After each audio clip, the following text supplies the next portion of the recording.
ভাই একটা কথা মন দিয়ে ভালো করে শুনে রাখ, এটা খুব ভাইটাল ইম্পর্টেন্ট কথা, ঠিক আছে? এই জিনিসটা যেন কোথাও লিক না হয়, শুধুমাত্র তোর আর আমার মধ্যে। কোন ব্যাপার? আরে রেজাল্ট বেরিয়ে গেছে তার ব্যাপারটা। ও আচ্ছা আচ্ছা আচ্ছা আচ্ছা, এটা যেন কোথাও লিক না হয়, বিশেষ করে তোর বাড়ি আর আমার বাড়ি যেন না একদমই জানতে পারে।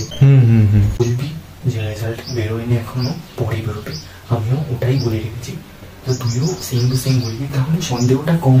হ্যাঁ হ্যাঁ, জানবে না, রিল্যাক্স, মেয়ের মধ্যে মধ্যে লিখে দেবো, জানবে না। হ্যাঁ, তাহলে একদম মামলা ক্লিয়ার, সেট, ওটাই বলে দেবো আমি। হ্যাঁ রাখছি, ঠিক আছে।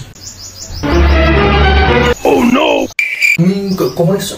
যখন থেকে তুই আছিস। আর তুই দেখবিও কি করে? তুই তো ফোনে ব্যস্ত ছিলি, তুই দেখতে তো পাবি না, এদিক ওদিকে চোখ কেমনি বাজাবে। একটা ভাইটাল ইম্পর্টেন্ট কথা হচ্ছিল তোর। অ্যাকচুয়ালি আমরা ওই প্রজেক্ট আছে না, প্রজেক্টে জমা দেওয়ার ডেট বেরিয়ে গেছে, ঠিক আছে? প্রজেক্টে জমা দেওয়ার ডেটটা নিয়ে আলোচনা করছিলাম। ও আচ্ছা আচ্ছা আচ্ছা, প্রজেক্টটা করতে হবে না, আমাদের করা হয়নি প্রজেক্টটা, তো আমরা করবো।